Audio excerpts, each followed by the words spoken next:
अचरा ओढ़ा दी हमर भैया हमर चाचा अपन बेटा के नेता बना दी एक बेरी फेर दिन प्यार के नजरिया चम चम चमके लगी गाँव या बजरिया विकास वाला लेके सौगात आइल बड़े मिटावे भेद भाव जात पात आइल बड़े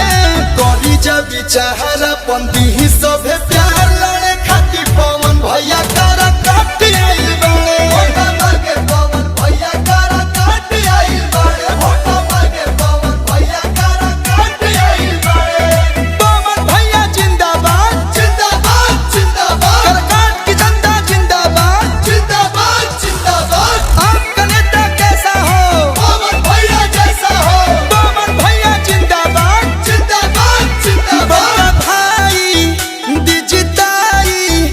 राजनीति के आइले लड़ाई में यह पवन संसद भवन जाके जनता ला बोली है भलाई में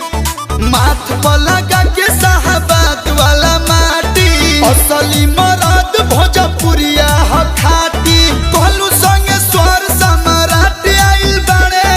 आंसू प्रियांशु भी साथ आइल बड़े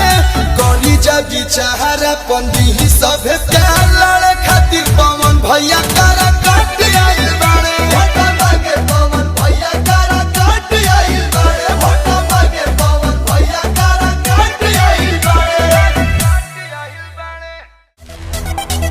करा काट